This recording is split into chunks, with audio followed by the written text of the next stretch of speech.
সুন্দর তাকেই বলে যার বাইরেটা ধবধবে চামড়ার চেয়ে ভেতরের একটা স্বচ্ছ সুন্দর মন থাকে। কি হবে বাইরের ওই সৌন্দর্য নিয়ে? তোমার ওই বাইরের সৌন্দর্য তো সারা জীবন থাকবে না। একটা সময় পর সেটা বয়সের সাথে সাথে এমনিই হারিয়ে যাবে। আর তখন যেটা দরকার সেটা হলো সুন্দর একটা মন।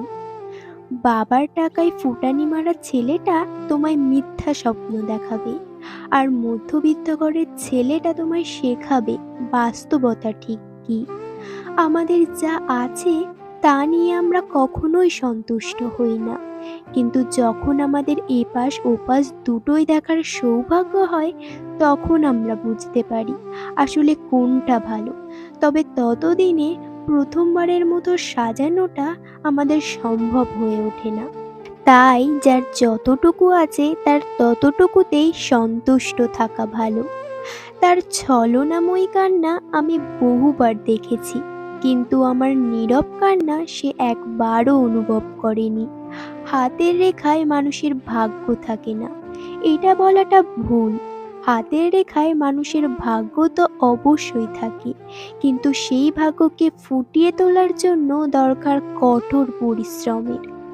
কিছু মানুষ তোমাকে ছেড়ে দেবে না, আবার ধরেও রাখবে না, আবার এমন ব্যবহার করবে যাতে তুমি নিজেই তাকে ছেড়ে চলে যেতে বাধ্য হও, আর সে তোমায় অভিযুক্ত করে।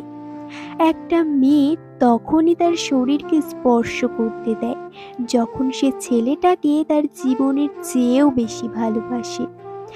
বেশিরভাগ মানুষ বাইরের শক্তির কাছে হারে না, হারে তার নিজের দুর্বলতার কাছে।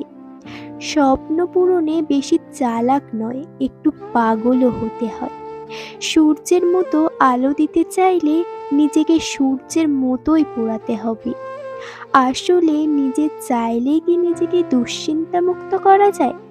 সমস্যা হলো আমাদের আশেপাশের মানুষগুলো। ইচ্ছে করে কেউ কাউকে পাথরে পরিণত করে না। মানুষ তখনই নিজেকে পাথরে পরিণত করে যখন প্রিয়জনের একের পর এক আঘাত, প্রতারণা, বেইমানি আর সহ্য করতে পারে না। প্রতিদিন এমন কিছু করো যা তুমি করতেই চাও না, আর এটাই হচ্ছে সুবর্ণ সুযোগ সফল হওয়ার। যারা সৎ পথে প্রকাশ্যে উপার্জন করে তারা অন্তরালে দান করে, আর যারা অসৎ পথে অন্তরালে উপার্জন করে তারাই প্রকাশ্যে দান করে।